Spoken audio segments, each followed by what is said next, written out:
Land titling act అంటే ఏంటి? ఎందుకంటే అధికార పార్టీ ప్రతిపక్ష పార్టీ రెండు వెర్షన్స్ చెప్తూ ఉన్నారు. ఒకటి మీ భూములు కోల్పోతారు, దీనికి సంబంధించి ఒక స్పెషల్ ఆఫీసర్ వస్తారు, అది కూడా ఏదైతే ప్రభుత్వం చేతిలో ఉన్నటువంటి వ్యక్తే వస్తారు, మీ భూమి అని చెప్పి నిరూపించుకోవడానికి మీరు ట్రై చేస్తూ ఉన్నారు. ఒకవేళ అధికార ప్రలోభాలతో ఏదైనా జరుగుంటే కనుక మీ భూమి మాయమైపోయే అవకాశం ఉంటుంది అని. లేదు, కబ్జా కోరల నుంచి కాపాడడం కోసం ఇదంతా చేస్తున్నాము, గత ప్రభుత్వం అంటే ప్రతిపక్ష హోదాలు ఉన్నప్పుడు ఈ ప్రభుత్వం కూడా సపోర్ట్ చేసింది అని చెప్తోంది.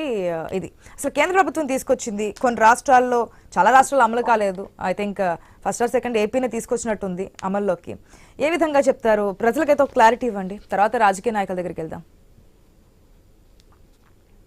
ఇది నీతి ఆయోగ్ లో చర్చించిన తర్వాత కేంద్ర ప్రభుత్వము అన్ని రాష్ట్రాలకు కూడా ఒక సలహాలాగా ఒక డ్రాఫ్ట్ పంపించింది అన్ని రాష్ట్రాలకు. ఎందుకంటే భూమి అన్నది రాష్ట్ర ప్రభుత్వాల పరిధిలో ఉంటది, కానీ కేంద్ర ప్రభుత్వ పరిధిలో ఉండదు. కేవలం కేంద్రం యొక్క అటవీ భూములకు సంబంధించిన అంశం తప్ప మిగతా అన్ని భూములకు సంబంధించి రాష్ట్రానికి అధికారాలు ఉంటాయి. కేంద్ర ప్రభుత్వానికి కూడా ఏదైనా భవనాలు నిర్మించుకోవాలి, కేంద్ర ప్రభుత్వ ఆఫీసుల కంటే కూడా రాష్ట్ర ప్రభుత్వం ల్యాండ్ కేటాయించాల్సింది. అయితే ఇక్కడ భూముల యొక్క విలువలు ఇవాళ కోట్ల మీద పెరిగిపోయాయి. పెరిగిపోయినందువలన భూముల యొక్క ఆక్రమణ, కబ్జాలు విపరీతంగా, అంటే మన తెలుగు రాష్ట్రాల్లోనే కాదు దేశవ్యాప్తంగా కూడా అదే పరిస్థితి నెలకొంది. సో దీన్ని అరికట్టాలి. అరికట్టకపోతే పేద ప్రజలు, సామాన్య ప్రజలు ఇప్పుడు ఎలా ఉంటుంది భూమి? నేను పల్లెటూరులో ఉన్నా, పట్టణాల్లో ఉంటే కొంత చైతన్యం వచ్చి కొన్ని లావాదేవీలు జరిగి ఉంటాయి. పల్లెల్లో ఏంటంటే ఎప్పుడో తాతల నాటి భూమిని నమ్ముకొని 5 ఎకరాలు 10 ఎకరాలు 2 ఎకరాలు ఉన్నా కూడా దాన్ని దున్నుకుంటూ ఆ కుటుంబం జీవిస్తూ ఉంటది వరుసగా. ఇప్పుడు ఆ భూమి సంబంధించినటువంటి పట్టాలు తీసుకోండి అని చెప్పి, పట్టదారు పాస్ పుస్తకాలు తీసుకోండి అని చెప్పి తెలుగుదేశం ప్రభుత్వం హయాంలోనే దానికి ఒక భద్రత కల్పించే ప్రయత్నం చేసింది ఎన్టీ రామారావు టైంలో. ఈ పట్టాదారు పాస్ పుస్తకాలు తీసుకుంటే ఏమైతుంది? హక్కు ఏర్పడుతుంది. అంటే ఈ భూమి నాదని ఎవరంటే వాళ్ళు వెళ్ళాలంటే తన దగ్గర రికార్డులు లేకుంటే పూర్వకాలం యొక్క భూములకు రికార్డులు ఉండవు. ఆ విలేజ్ లో తెలుసు పలానా ఆయన దున్నుకుంటున్నాడు, ఆయనది భూమిని తప్ప అధికారికంగా ఆ భూమికి రికార్డులు ఆ ఇంట్లో దొరకవు. అందువల్ల ఏంటి, మీరు భూములు అధికారికంగా పట్టాదారు పాస్ పుస్తకాలు తీసుకోండి అనేటువంటి చట్టం మీద అప్పుడు ఎంక్వైరీలు జరిగి పహానీల్లో ఎంట్రీ చేసి పలానాయన భూమి అని ఇవన్నీ కూడా అంటే రెవెన్యూ రికార్డులో కూడా ఎక్కించడం జరిగింది. అయినా కూడా తారుమారు చేస్తూ రెవెన్యూ అధికారులను దొంగ తీసుకొని ఆ ఒక పేరు మీద ఉన్న భూమిని ఇంకో పేరు మీద మార్పించేసుకొని పట్టదారు పాస్ పుస్తకాలను కూడా పొంది ఏమైపోయింది, భూముల ఆక్రమణలు మొదలు పెట్టారు. అవి కాకుండా ప్రభుత్వ భూములను కూడా రాజకీయ పలుకుబడిన వాళ్ళందరూ కూడా వాటిని కబ్జా చేయడం మొదలు పెట్టారు.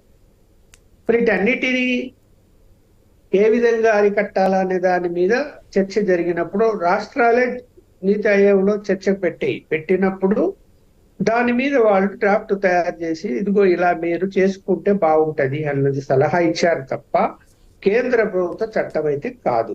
అది క్లియర్ గా కిరణ్ గారు మీకు ఎక్స్ప్లెయిన్ చేస్తారు ఆ పార్టీ నుంచి. ఈ మరి వచ్చింది, డ్రాఫ్ట్లు వచ్చాయి.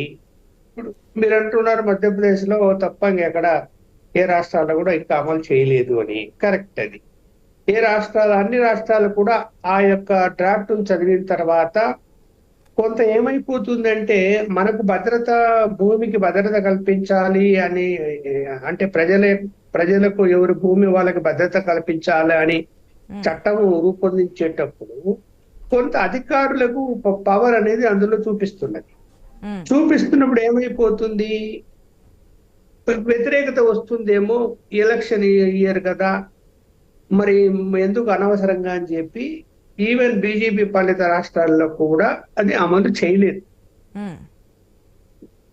మరి పక్కనున్న తెలంగాణ రాష్ట్రంలో కూడా అమలు చేయలేదు. చెయ్యాలని కూడా ఏం లేదు, చట్టబద్ధత ఏం లేదు దానికి. వాళ్ళు అలా డ్రాఫ్ట్ పంపించారు కానీ చట్టం చేయాలని చేసుకోండి అని చెప్పారు తప్ప దాని మీద కేంద్రం ఆదేశించే అవకాశమే లేదు. సలహా మాత్రమే ఇచ్చే అవకాశమే ఉంది. కానీ ఇక్కడ ఏమైనా ఆంధ్రప్రదేశ్ లో సరే సజ్జల రామకృష్ణారెడ్డి గారు ఇట్లా చెప్పారు, 19లో ఏదో చర్చ జరిగింది, దాని మీద తెలుగుదేశం అభ్యంతరం అప్పట్లో చెప్పలేదు అంటే, ఇప్పుడు నాకైతే గుర్తులేదు, చర్చ జరిగిందేమో నాకైతే గుర్తులేదు. కానీ ఇప్పుడు ఎన్నికల ముందు పప్పులో కాలేశారని నేను అనుకుంటున్నాను. ఏమైనా ఆదేశాలు జారీ చేసినప్పుడు ఏమైంది మరి, తెలుగుదేశం పార్టీ ఎన్నికల సమయంలో ఏ చిన్న అవకాశం దొరికినా కూడా అడ్వాంటేజ్ తీసుకొని చిలువలు పొడవులు చేసి డ్యామేజ్ చేసే ప్రయత్నం చేస్తుంది. అదే ప్రతిపక్షంలో వైఎస్ఆర్సీపీ అధికారంలో తెలుగుదేశం ఉన్న వైఎస్ఆర్సీపీ కూడా చేస్తారు. చూడండి భూములు లాగేసుకుంటారు. మీరు భూమి కొనుక్కోవాలన్నా అమ్ముకోవాలన్నా అధికారి పర్మిషన్ తీసుకోవాలి. అలాగే మీ దగ్గర ఒరిజినల్ పేపర్లు ఉండవు, డాక్యుమెంట్లు అన్ని కూడా వాళ్ళ దగ్గర ఉంటాయి, మీకు జిరాక్స్ కాపీలు ఇస్తారు. అంటే ఈ రెండు అంశాలు తీవ్రమైన బాధ కలిగిస్తాయి, కోపం కలిగిస్తాయి లేదా?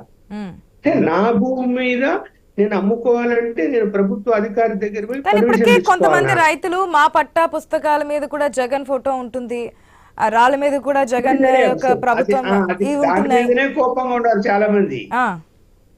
దాని మీదనే కోపంగా ఉన్నప్పుడు మళ్ళీ మా భూమి మీద హక్కు ప్రభుత్వం ఎలా తీసుకుంటుంది? నేను అమ్ముకోవాలంటే నేను పోయి అధికారిని చుట్టూ తిరగాలన్నా, వాళ్ళ కాళ్ళ చుట్టూ తిరిగి నేను బ్రతిమలాడాలన్నా? మనకు తెలుసు రెవెన్యూ అధికారులు రిజిస్ట్రేషన్ ఆఫీసులో ఎంత పెద్ద స్థాయిలో అవినీతి ఉందో. ఉన్నప్పుడు భయపడతారా లేదా?